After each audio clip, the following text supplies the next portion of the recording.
পুকুরে মহিষ ডুবে, পাড়ের মাটিতে শুয়ে ঘুমে ডুবে মনিব। প্রচণ্ড খরতাপ বৈশাখের, বড়সড় দিঘি কাপাসিয়ার লোহাদি দরগার বাজারে। তার জলে ডুবে আছে গরমে অতিষ্ঠ একদল মহিষ। এমনিতেই মহিষের গরম বোধ বেশি, তদুপরি রোদের উত্তাপ কাঠফাটা গ্রীষ্মের। এমন পরিস্থিতিতে এলাকার মহিষদের দিঘির জলে ডুবে শরীর জুড়োত নিয়ে এসেছেন তার মনিবু রাখালের দল। প্রতিদিন কয়েক ঘন্টা করে তাদের এখানে জলে ডুবে থাকতে দিতে হয়, নচেত স্বাস্থ্যহানি এবং কষ্ট মহিষের। দিঘিটিতে প্রতিদিন সকালে কম হলেও 20টি মহিষ আনা হয় পানিতে ডুবে শরীর জুড়াতে। 4-5 ঘন্টা পর গোসল করিয়ে তাদের বাড়ি ফিরিয়ে নেওয়া হয়।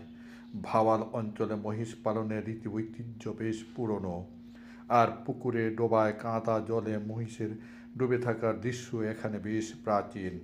সে রীতি অনুযায়ী সেদিন এক মনিব তার মহিষ দরগার বাজার সংলগ্ন দিঘির জলে নিয়ে এসেছেন।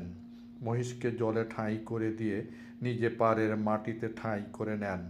কয়েকটি দাতুই গাছের ডাল পাতা ভেঙে মাটিতে বিছিয়ে ভূমি সজ্জা নিলেন মনিব রতন। দিঘির উঁচু পাড়ে গাছপালার ছায়া, মৃদু বাতাসে শরীর জুড়ানো প্রশান্তি। আরামে চোখ মুদে আসে তার। জঙ্গলের ধারের নির্জন স্থান, কি শান্তির ঘুম তার মাটিতে পড়ে।